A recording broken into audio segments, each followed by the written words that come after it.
All right, here we go.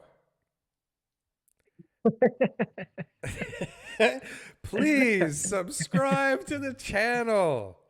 Please.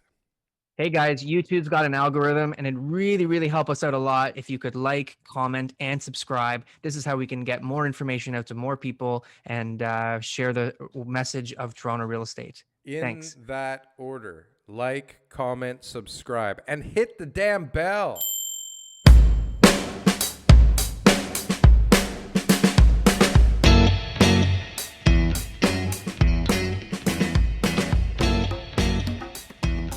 Virtual introduction. Okay, virtual introduction. Good morning, Mr. Ben Myers. Welcome to the Toronto Real Estate Show. I'd like to introduce you to my Thanks for having friend me. TK. Thanks, Ben. Thanks for coming and joining us today. I'm sure that you have 10,000 more important things to do than talk to us this morning. So we appreciate your time. Yeah, Yes, yeah. Just my absolutely. my kids bugging me. That's all. That's it. Nothing important. Just the kids bugging you. Daddy's got to make some money. Well, That we is do it on Sunday mornings because we know that with our work schedules and everything else, like Sunday morning is really the most consistent time that people have, but it also becomes usually the family time. So I know we're taking you away, so we appreciate it. And we can talk all about the Toronto real estate market. And this is called the Toronto Real Estate Show. So we try to stay on topic. Usually doesn't happen very often, but TK. let's see TK how it tries goes to today. stay on topic, and I try and derail him every chance I get.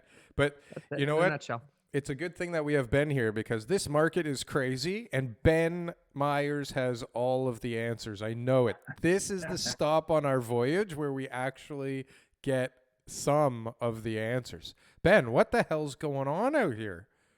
Yeah, it's I thought 2017 was crazy, but this is setting a new bar. I mean, obviously you've got single detached resale prices going up 25% a year, townhomes going up 20% a year, but condo apartments are down 4% year over year. You've got new condo prices up 10%, but you've got rents in Toronto down over 20%, right? So it's kind of crazy directional changes in the marketplace, and your guess is probably as good as mine. I can spit off the stats, and but in terms of forecasting, it's kind of anyone's guess at this point in time. I think there's at least been a little bit of talk about the government stepping in and attempting to cool the market, whether that is another stress test. I don't know, higher interest rates. I'm sure OSFI and the Bank of Canada are working on something.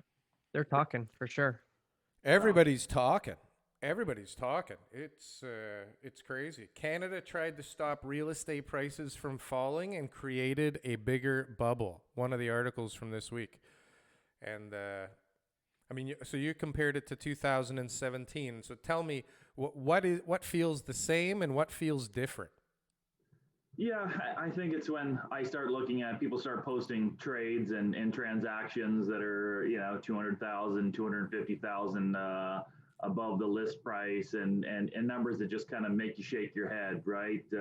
My wife wants to upgrade and move to something larger, and there was a property near us, and there was no counter space whatsoever. They had an oven, and there was no counter space on either side of the oven. It was the weirdest kitchen layout, 25-foot lot, super small, listed at 1.25 million, ended up selling at like 175, right?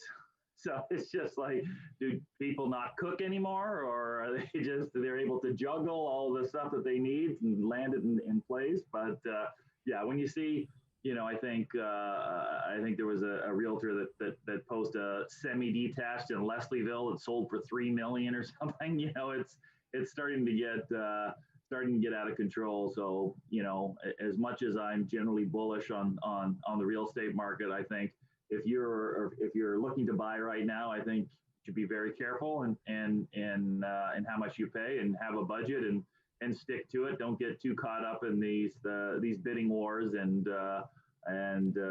keep to your price, because as we saw in 2017, especially in the 905, the suburban markets, it took this long for pricing to get back to where it was at the peak of the 2017 market, and probably in some spots it still hasn't got back to where it was in 2017. So you have to be really careful not to get too caught up in the and I hate to use the term, but the FOMO and the and the this, if I don't buy now, I'm never gonna find anything type of decision making. So that would be my obviously my advice to anyone that's looking to buy right now. Well, so how do you Awesome. do that if you are looking to buy right now? How do you stay out of the bidding wars? How do you stay out of the pandemonium? Yeah, it's almost a advice of not buying, because there seems to be so many bidding wars and frenzy happening right now. But I think that's the best advice. When prices are up 15-20% year over year, I think you need to be really careful in your purchasing decisions, right? So seeing that I do business in the new market, just buy in the new market, right? So you don't have to deal with bidding wars, right? You have a price, and there you go. Now you have it. Darryl, I feel like we didn't give an adequate introduction to Ben for our viewers who haven't, tuned into him before. I thought everybody knew who Ben was. Well, I feel like we should give a more profound introduction. Go ahead, Darryl. Well, Ben Myers is a consultant in the new development space. He lets developers know whether or not their projects are feasible, viable, potentially profitable, or if they should get the hell out as soon as they can. Ben also does a lot of work in the rental space, I guess, analyzing the rental markets for people planning on buying rental buildings or building rental buildings. I know that Ben also has a podcast that's pretty entertaining called Toronto Under Construction. He has a quarterly newsletter that I am a big fan of, that I rely on quite heavily. How's that? That was great. That was fantastic. Okay. Was that okay, Ben?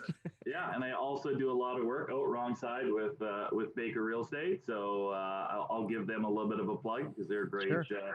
a great partner to have. They're doing a lot of the sales in the industry right now. So so lots of stuff. Rentals.ca reports that you mentioned, Land Insights report, podcast. Well, dipping my toe in a lot of different things.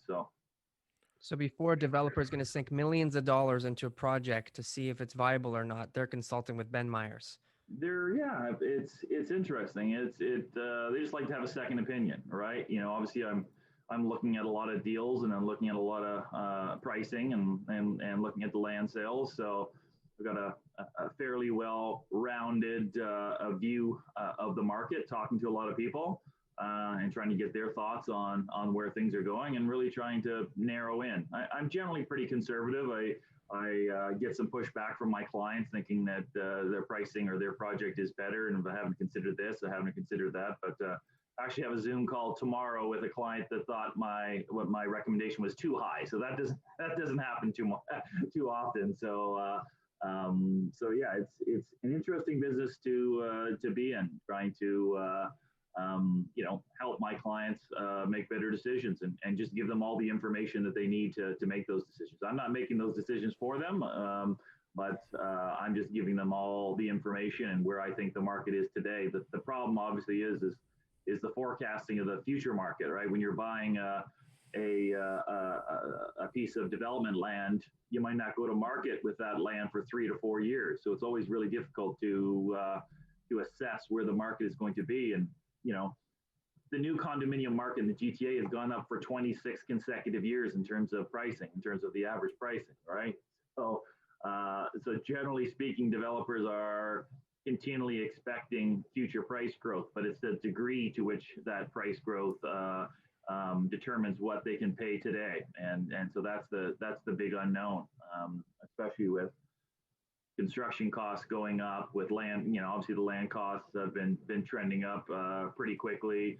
Development charges, so there's a lot of their costs are going up. So it's hard to make a purchase now, not knowing what your revenue is going to be in 3 or 4 years. So I try to help the best I can, but again, when the markets get to what's happening right now with COVID, with rental rates, with low interest rates, with bubble-like conditions, you never know what's going to happen.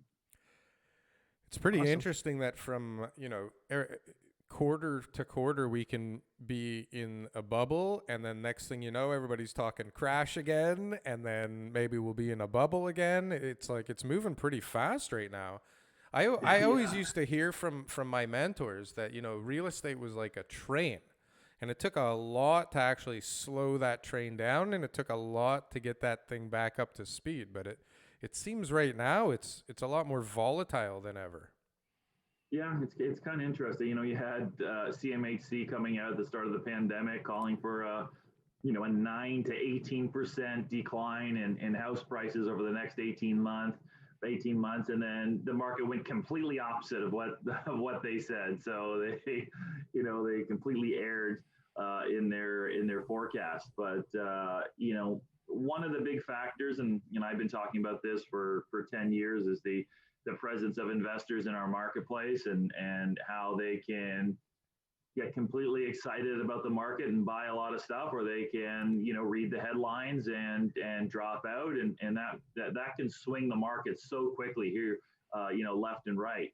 For the longest time, the investors were only buying apartment product, right? They're only buying condominiums. They were small, they were easy to rent, they were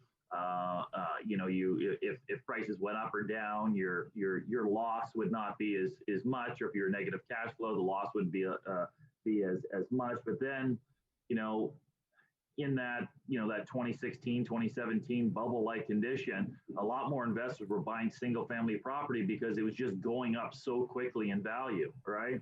And I'm talking about the investors that are not renovating the property and improving it, adding value to it, that are simply buying it to resell it in 3 months or 6 months down the line. So we saw a lot more of that, and certainly anecdotally, I'm hearing that that's happening again. But again, I'm not on the front lines like some of the resale agents that are out there, but they seem to be saying the same thing, that investors, for whatever reason, in December, when they got the news that the vaccine was here, and that potentially borders would be open by the middle of next year, they wanted to get the jump on it. They were trying to, as they say, buy the dip, get in at the lowest point in the marketplace. So again, that's my best take for why you're seeing much more volatility than you had in the past, when it was more end users buying. Yeah, definitely a speculative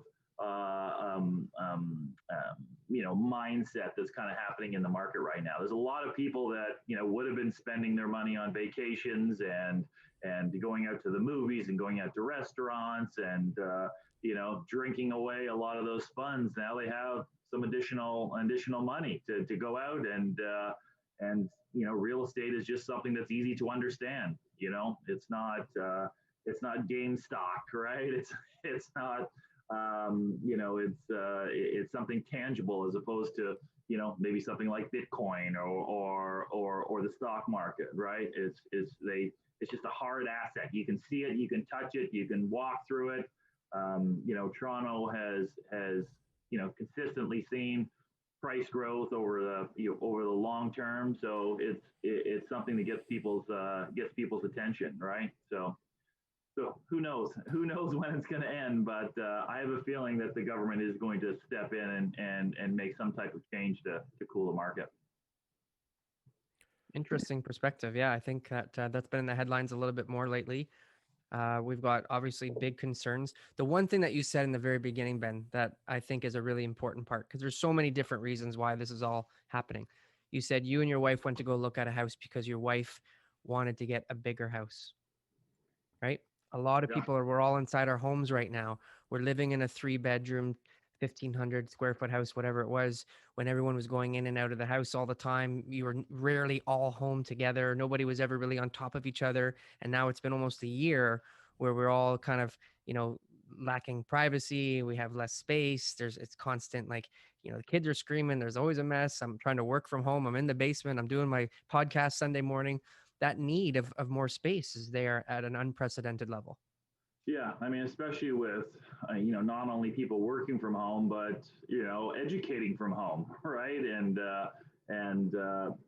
hopefully, we're getting some good news on the vaccine side of things. Hopefully, people can start to get back to work. But I think a lot of people are anticipating that they're not going to go back to the office, even even after the entire country is vaccinated, right? So they would like their own private space. They would do want some additional space. And yeah, I mean, I got 3 kids and 3 bedrooms.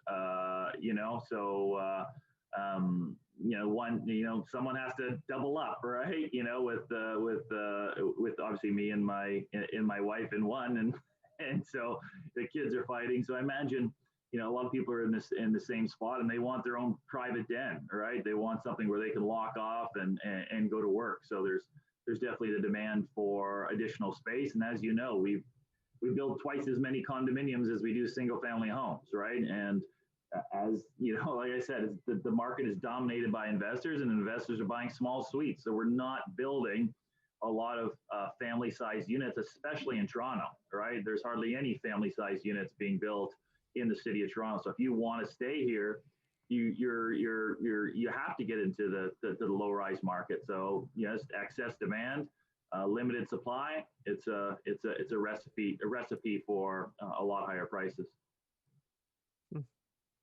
So we talk about it all the time.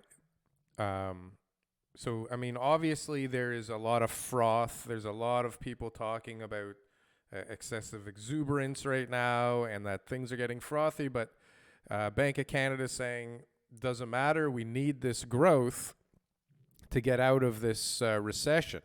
So we've got like high unemployment. We've got nobody coming into the city, but the actual underlying economy seems to be good enough to be warranting government intervention. It's a really kind of weird thing going on right here, isn't it? Yeah. Like I said, I think I said on Twitter we have a Venn diagram. We've got a circle of people that are buying homes over here, and then we have a circle of people that lost their jobs. They're in a bad spot, and they're not overlapping. All right. So you've got these people that are they're white collar workers. They're still doing a lot of business, and they still they've got the cash to go out and buy something. Now they can afford something more because of the interest rates that are out there, right? And then we have these people that have lost their jobs, so we need to provide stimulus to those stimulus checks to those people so they can pay their rent and they can feed their families. And we need to keep interest rates low for a lot of these businesses that are not making enough to pay their own rent, right? So they need to borrow some money to keep themselves afloat in the short term, hoping that when things open back up, that they can get back to full throttle and pay back this debt that they're accumulating, right? So you need to keep interest rates low to make sure that business credit is flowing. But obviously, the potential negative of that is it causes the housing market to go bananas like it is, and as I've said, we've completely underbuilt in the GTA. As much as people, you drive down the Gardiner and you see all the high rises and you say, how could we be underbuilding? But we were building more homes in 2002, right? Total number of homes. And then if you just look at it on a square foot basis, it's 25% more was getting built in 2002 than it was in 2020 and 2019 because of the size of the homes and the transfer from building low density housing to smaller condominiums. So the people that you can't house a 3-person family in 500 square feet, right? So if they're not building 2,500 square foot homes for you, then you're going to bid up the existing homes, right? So it's unfortunate that we can't figure out how to build more family-sized housing, and part of the reason is our politicians don't want to touch what they call the yellow belt or the single family neighborhoods. They don't want to allow development there. A lot of instances you can't even build like a duplex, right? It's only single family homes on large lots, right? You can't build anything too modern. You can't build anything too tall, right? So it's really reduce the ability of developers or small custom builders to provide 1,000, 1,200 square foot homes for people that could keep them in the city and prevent them from, moving to East Gwillimbury or Milton or Oshawa or Bowmanville or traveling way out to finally afford something that they can have their family in, right? So, yeah, it's I've been blowing this horn for for 10, 15 years, but I'll take another opportunity to talk about the supply problem in our region. So I'm glad that One of the things, Ben, just quickly, is I'm hearing this all sort of third party from Darryl. I'm not involved in any applications or developments and stuff like that too. Is there a huge issue with the red tape around developers right now getting approved for these projects? Has that changed at all in the last year, or is this just sort of what I'm hearing and it's more story than anything? Yeah, I think, from my perspective, I follow this stuff fairly closely, and maybe prior to 2013, it was taking like a year to 18 months for a developer to put in a rezoning application with the municipality and to get approvals, and so they would be ready to go and start sales and get the project started. And then over the past 7, 8 years, it seems like it now takes 3, even 4 years to get approvals. And I'm not completely putting the blame on the municipalities. Some of that is still the developer not getting the proper things together with the municipalities, but a lot of it is the municipalities, right? They are understaffed, and they've admitted it themselves that they don't have enough people to process all of these applications that are coming in, and look, they're much more complicated than they ever have been before, right? So there are taller towers, more mixed use, different uses. So it's closer to the adjacent towers. So yeah, there's a lot of things that are pushing these things back, and time is money. You've borrowed money to buy this land, and that's you got that burn every single month just eating through your pocket. So the more that you burn on financing, you're going to pass that on to the purchasers, right? You're not deciding, okay, that's fine, I'm just going to build this tower for 5% return, right? Lenders won't lend you the construction financing for those types of towers, right? So that are not making enough profit. So they need to pass that those costs onto the purchasers. And you've seen, in my head, I'm still stuck in 2011, 2012, when pricing went from $500 a square foot to $600 a square foot in the new condominium market. I just like, oh my God, I can't believe that happened. $100 in a single year. And now it's 2021, and there's projects that are $1,500, $1,600 a square foot. It's essentially building the exact same product that you got in 2011, 2012, right? In a worse area. More. Like, it blows my mind. It just absolutely blows my mind, right? And I just think back of all the people who sent me tweets about how pricing was so overvalued in 2011 at $500 a square foot. You'd have to be crazy to buy something in pre-construction. You're never going to make any money. And I'm shooting myself that I didn't just borrow the every single dollar that I could to buy all these units, right? And yeah, some of these investors are making some very good money, but where is that plateau? Obviously, is the question, with rents down 20% and these units hardly carrying, if not being negative cash flow on a monthly basis. Where do investors stop buying, right? Are they only going to ever continue to buy on capital appreciation? And because eventually that has to stop. It can't, you can't, I think the growth over the last 15 years is 7% a year in the new condo market. But in the last few years, it's been 15, 20%. So you can't have that type of growth forever, right?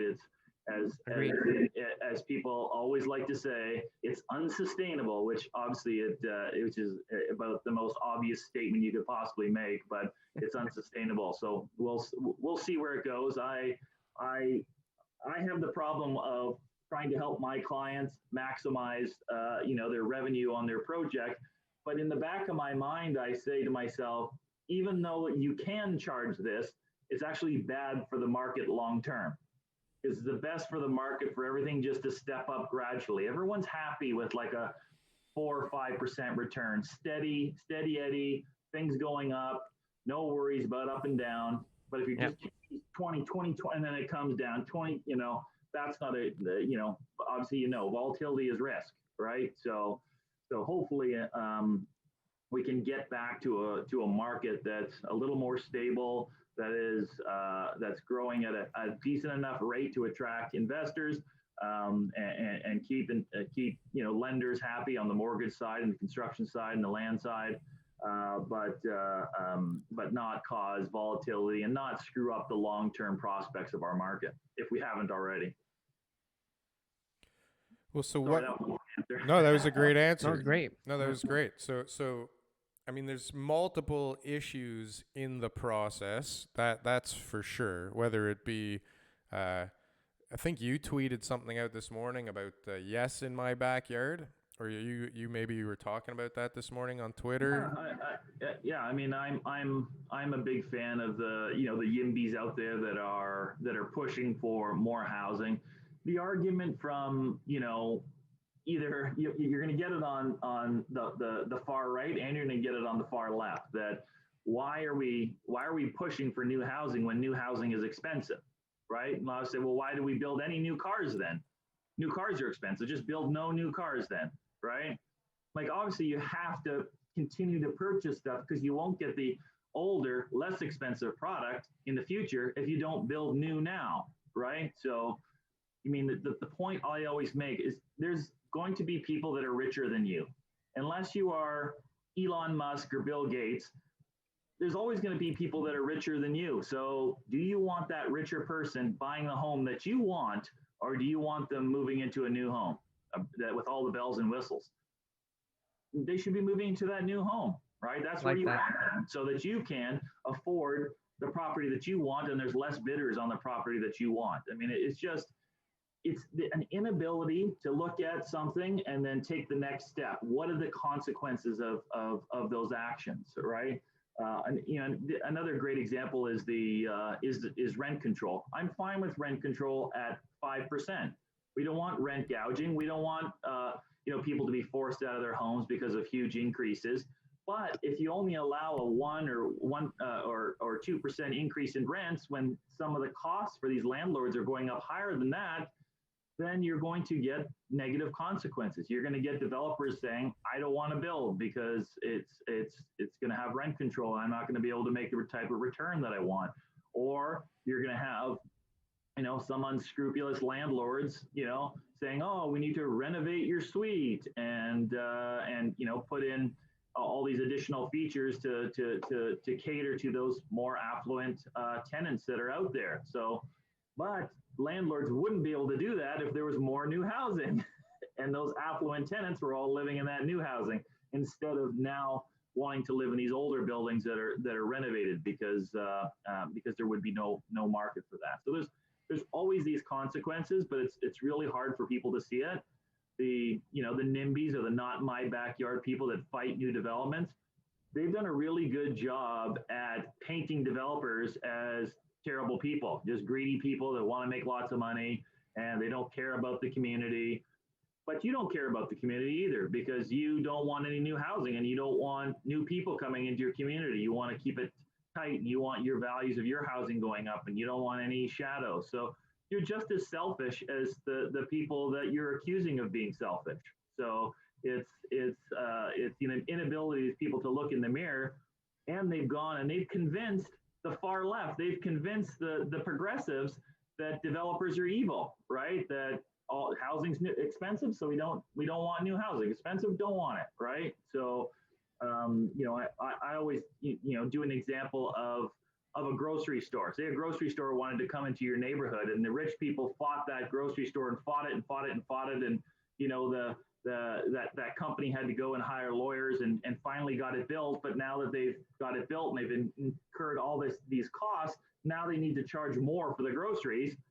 And so a poor person goes into that grocery store and says, oh my God, the prices are so high. And that rich person that fought it the entire time will say, hey, look at this big company trying to screw you, right? They're just greedy, right? So Like that, yeah. that's the analogy I try to give is they caused the prices to go higher, right? They're continually fighting new development and developers and any type of change.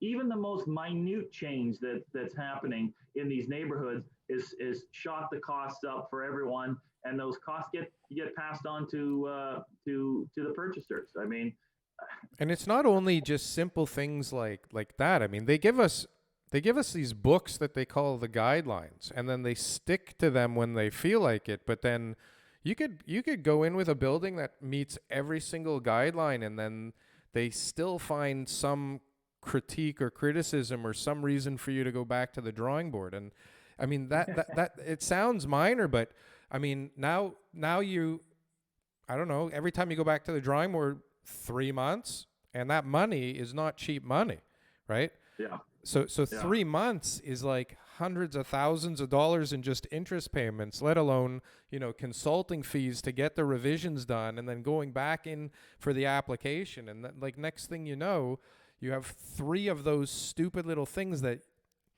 I mean, in my experience, like you're within the limitations that they've given you, and they still come up with something that isn't written anywhere. Do you find that? Yeah, for sure. I mean, that's the one thing I always kind of forget about, but it's a major issue. People will say Toronto only builds these boring towers, right? What's wrong with Toronto architects? Well, they have to play within these tiny confines that they're given by the planning department, right? In terms of the setbacks and the floor plates and not my area. Shadowing. But I hear it a million times, right?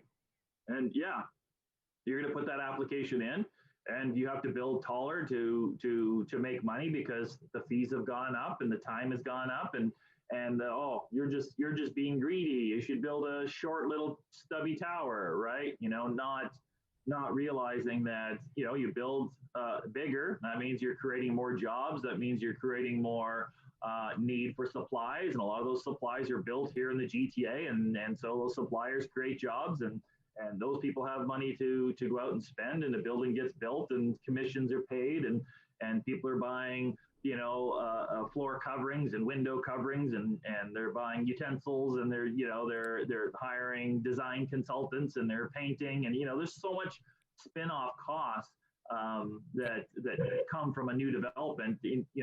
Not even taking into consideration all the additional taxes that it's going to generate for the city, the development charges, the previously called the Section 37 fees that go to improve community benefits, the money that goes to help pay for transit. These are the real estate development industry is a cash cow for this city. Yet we continually try to make it difficult for them, which is a crazy thing to me. And I like the old city. I love Queen Street. I like heritage architecture. I don't think we should just bulldoze everything for the sake of new developments. But it's just when you think about it, you think that we're going to put an old, nondescript 2-story retail building because it's just old. Has no heritage value. We're just saying we like that, and you're going to put that over someone's home. It's someone's house. Like, someone wants to live there. Someone wants to come and experience Toronto and all its greatness, right? And we're saying no, this 2-story retail building, that's more important to us than you and your house, right? It's almost disgusting. If some of these NIMBYs actually had to go face to face with someone that wants to live in this city, and they had to say to them, no, I think these 400 bricks are more important than you. Right, and I wondered if they'd be able to do that. Some of them have no qualms. Some of them will just come up straight and go, I don't want a rental building in my neighborhood. renters are poor, they're criminals. It's gonna, it's gonna make my neighborhood worse. I didn't work my entire life to be able to afford to live in, insert, affluent neighborhood here for these types of buildings to come in, right? So it's it's pretty sad in the end, right?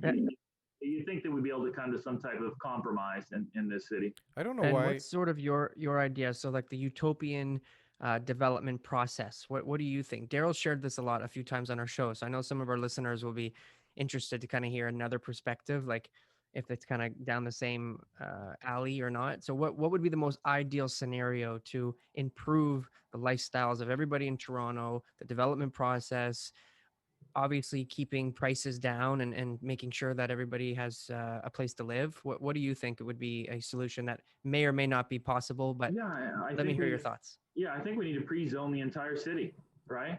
So developer buys a site, he knows exactly what he's buying, and he knows exactly what he can build there, and it's a quick process, right? And you need to get rid of these things called the 45-degree angular plane. We've decided that we could cut off 20% of a building or more just because we want to protect the privacy of a single detached neighbor nearby. It makes no sense, right? Who says that no one's allowed to look in your backyard, right? It's just, I need my privacy. What are you doing back there, right? Like, you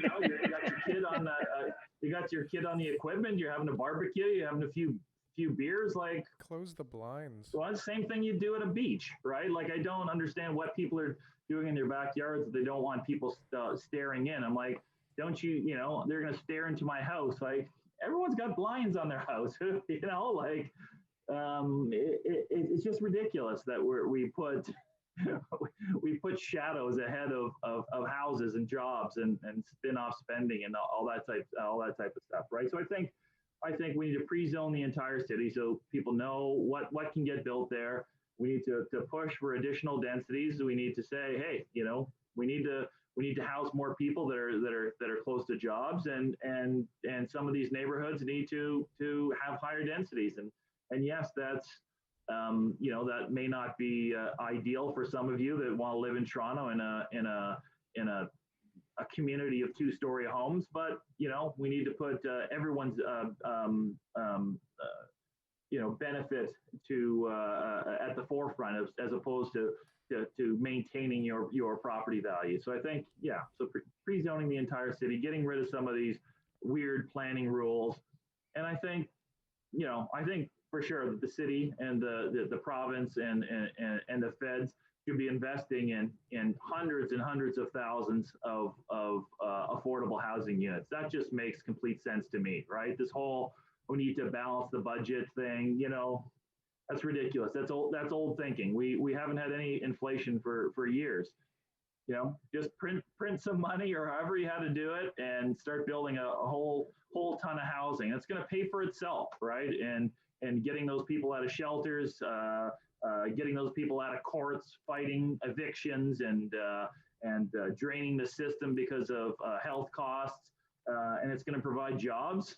It's going to provide those people a stable place to live, and maybe they'll get a better job because they're not worried about their housing situation or all that type of thing. So I think housing should be a number one focus in our city. It's the first thing you do when you move somewhere is you find a place to live, right? You find a neighborhood that's comfortable for you. So I think we should completely ramp up our affordable housing programs or rent geared to income, and even simply the city buying condo units in buildings, right? Just buy 10, 15 units in every single building, right? And you rent them below market, and they're scattered within the building. No one knows. There's not a pour door. There's not a separate entrance. We're not segregating all the poor people. We're mixing them in together. And I think that'd be a fantastic way. You could help finance these new condo buildings. You're getting people in.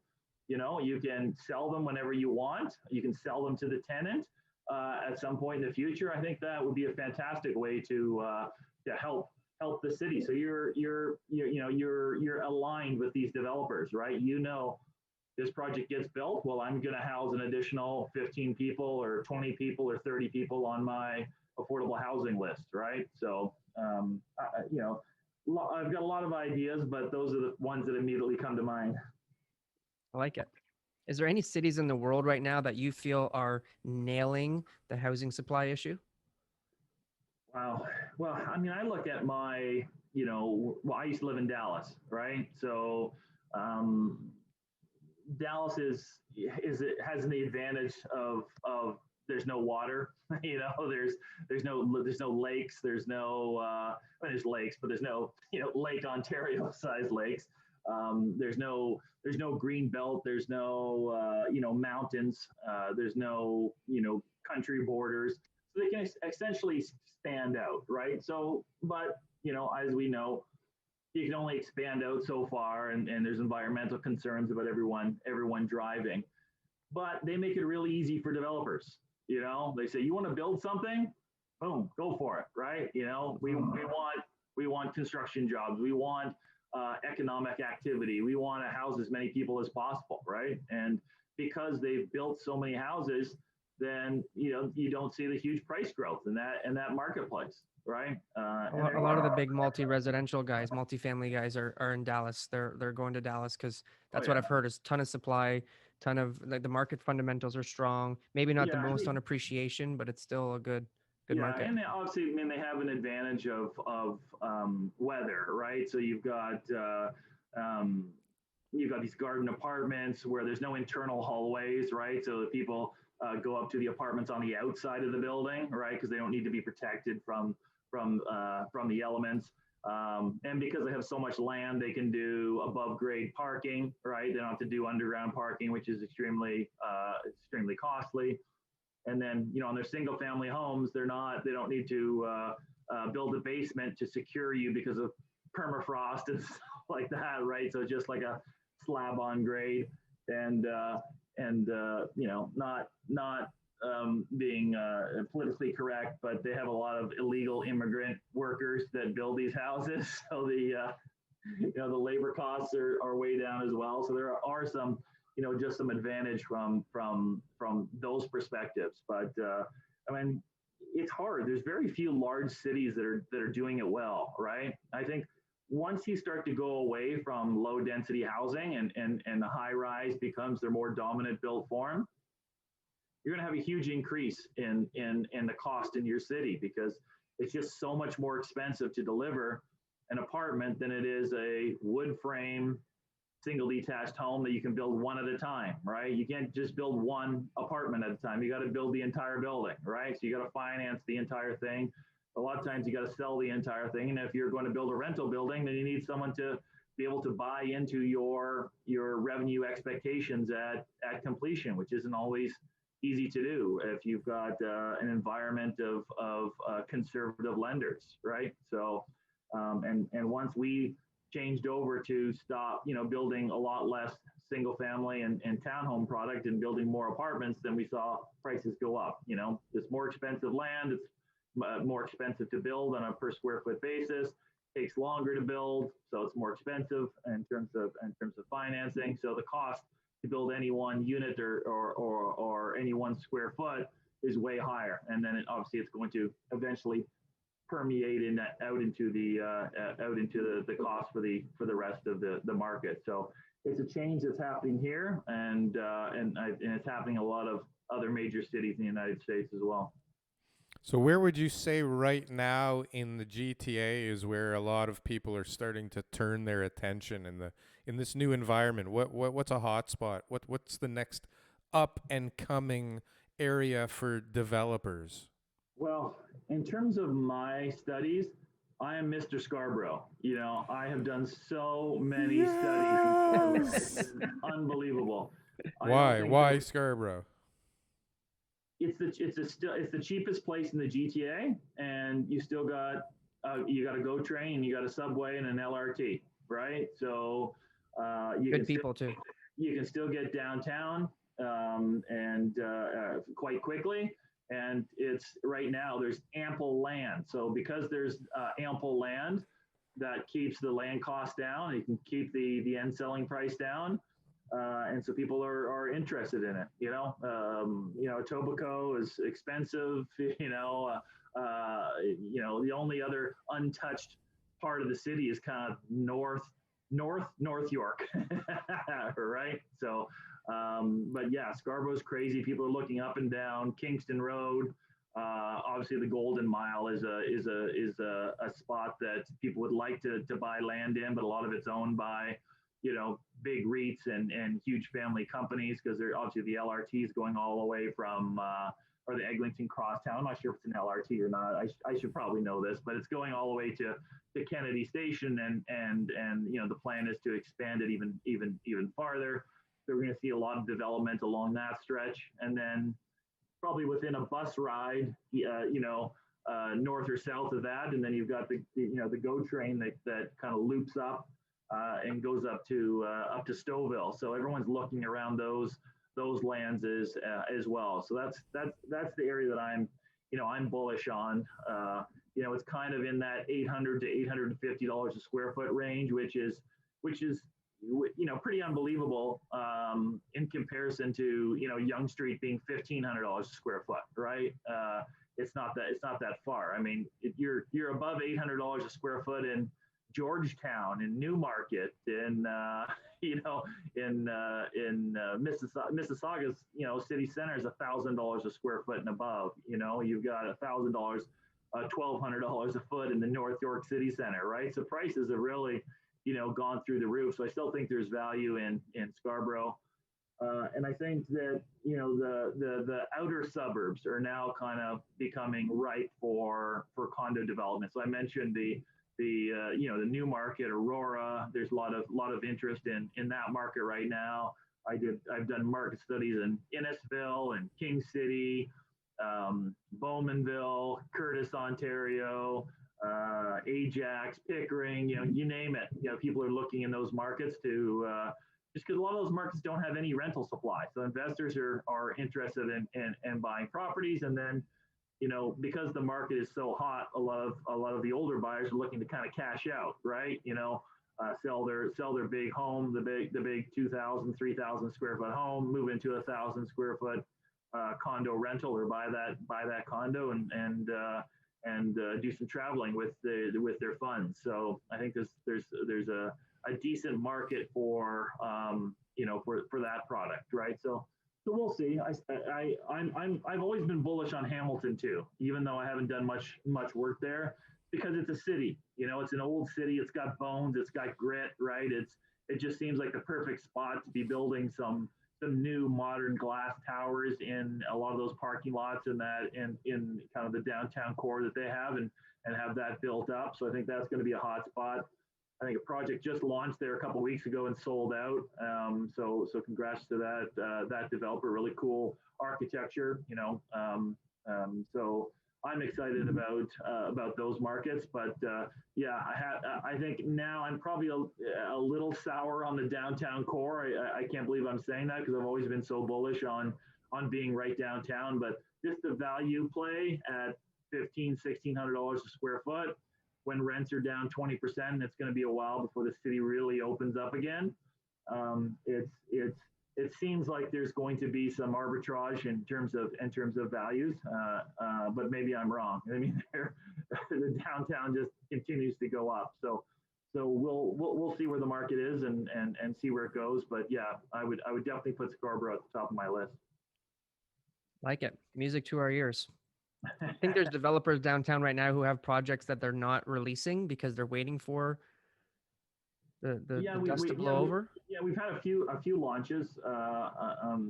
8 Wellesley came out and 400 King came out. So I haven't seen the early results for them, but I understand that investors are still heavily interested in that. I think Prime from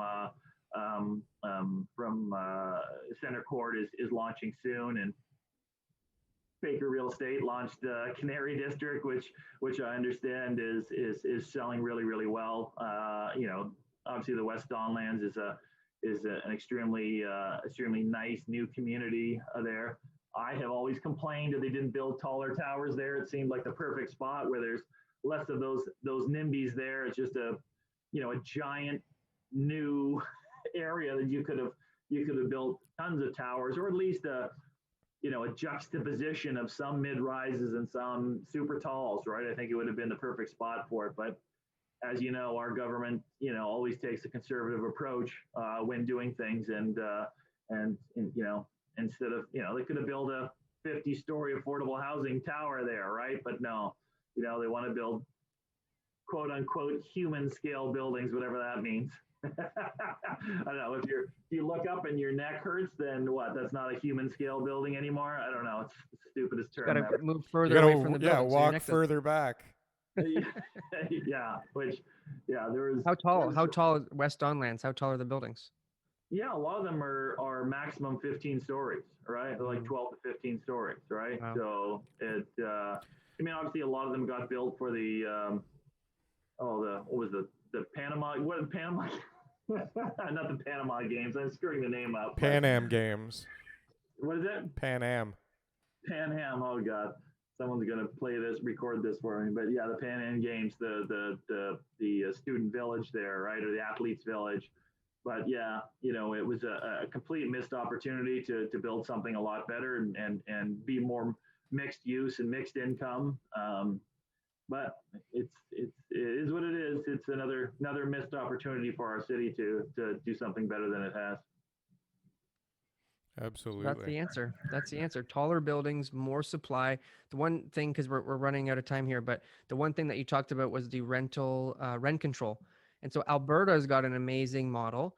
And what controls their market and what controls landlords from just raising rents is the market. They know they can't just go and push everybody out and raise the rents to an unbelievable amount, because they'll have no tenants.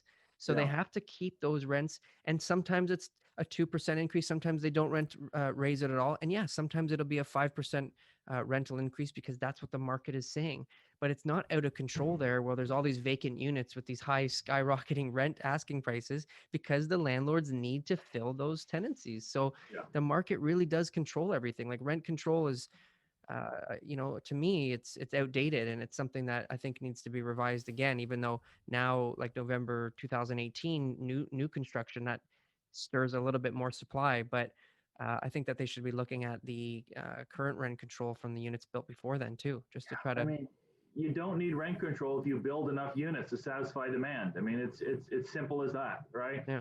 This whole talk about financialized owners. Oh, there's too many financialized owners. They like to make up some buzzwords to scare poor people, right? The reason why rents are going up is because demand, or prior to 2020, prior to the pandemic, demand was far outstripping supply. And that's the reason why rents go up. If your landlord has a vacant unit and there's 1,000 other units that are exactly the same as theirs, do you think that they can raise rent? No, they cannot, because you are going to leave and go to one of those other apartments, because they're going to come in at a much cheaper rate. And that's the way you keep a market from getting out of control. I mean, it's simple economics 101. I mean, there's always going to be speculation in the housing, in the for sale housing market. You can't always match supply and demand every single year, but you have to make an attempt to do so and try to build as much housing for the demand that you have. And Toronto, as you know, is an amazing city. It's attracting people from all over the world. We're a tech hub. We're a welcoming city, but just think of all the people that can't come here, that can't, because the cost of living is so high, and that stinks. That's terrible that people are deciding to go somewhere else that could have come here, just because we've decided that shadows are important, that we've decided that a 2-story brick building is more important than economic development and housing and jobs is crazy. And then we continue to elect some of these politicians that are just puppets for the NIMBYs, and will just squawk, squawk, squawk, developer bad, me good. It's pretty ridiculous, and hopefully we have the Globe and Mail did a great article, and I'm going to pronounce his name wrong, Alex Bezikovic from the Globe and Mail. He continues to bang the NIMBY drum. He's obviously an architecture guy. He wants to keep a lot of these older buildings, but build around them and build better, and there'd be less pressure on some of these top architecturally stunning buildings if we allowed housing in other areas, right? There wouldn't be as much pressure on some of these older projects to be torn down. So that's a lot of his point, and I hope that we start to see that, and we make changes to our city to welcome as many people that want to live here and not force others out of the city that have stayed here, that want to stay here. So with everything that, I mean, we talked a lot of macro stuff, but in the short term here in the city of Toronto, based on everything that we've touched upon, what do you see in the short term, the next 8 weeks? Wow. Yeah. I mean, I don't see any end to this kind of froth that's happening in the marketplace. It will be interesting to see. I haven't seen much. I mean, there's been a few articles about bubbles and stuff, and some of our talking heads are speaking that up, and some of the economists are speaking that up. So I think that will start to scare people. Will it scare enough people? I don't know. I mean, that's always the question. It's not the same as it was 10 years ago, where everyone was reading the same articles in the Star and the Globe. The media is so much stretched out now. So some people are not reading those big media articles that got a lot of attention. So I think in the short term, we're still going to see some price growth. The new market, I think investors are still interested. I think they are. I think some of them are being cautious, and they're not going to overpay. But then I see some deals sell out, and I shake my head at the valuations. Like, why would you pay that? Right? So we'll see how investors treat this marketplace. If they're still buying like they are when rents are going down 20%, and and there's so much job loss at the bottom of the market, which is the people that you would be renting them to, and hopefully selling these units to in the future, then I don't know what can stop the new market. It's a runaway train, but I think it's a positive. You got to love these investors, because they're creating jobs. They're taking a bet on the future of the Toronto market, and what's better than that, to get housing built and get that supply built. Awesome. Well, this has been a really informative podcast today, Ben. This has been a lot of information. It seems like you're the guy to go to when people have questions. Can you just give us some of the connections, so your website and sure. everything else, just so people can hear it? Complaining so much about other people. There's some blame on me, obviously, for pushing higher prices. So I was going to say, how many of those projects that came out at numbers that you think are crazy did you actually back that valuation on at the beginning? Yeah, exactly. So anyways, yeah, you can, I'm on Twitter at benmyers29. Bullpenconsulting.ca is where you can find me. Go to if you Google National Rent Report by rentals.ca and torontorentals.com, some of my blogs and posts are on there, and Toronto Under Construction is my podcast. So if you're out walking the dog, me and Steve Cameron, we chat to developers mostly about their careers and ask them some different questions about buildings, about the market, about lending, about their management style. We try to ask them different questions on there than the typical, and like you, it's a long format, so we get to know our guests, and I think it's fantastic. I love the long format as opposed to the 5 or 6 minute interviews where you don't really get to know the guest very well. Awesome. Yeah. Great. Thank you so much for joining us, Ben. I'll put a link to everything that you mentioned down below for all of the 8 people that are still listening to us right now. And if those 8 people haven't liked, commented, or subscribed to our channel, now's the time. Now is the time. Well, again, thank you so much for your time on a lovely Sunday morning in exile. We appreciate your time. No problem. It was a great interview. We'd love to get you on the show in a few months for another recap, see if this market is in a bubble or crashing or both again simultaneously. Yeah, exactly. Thank you so All right, much. thanks, guys. Appreciate it. Thanks, Ben. Yeah, bye-bye. Take it easy.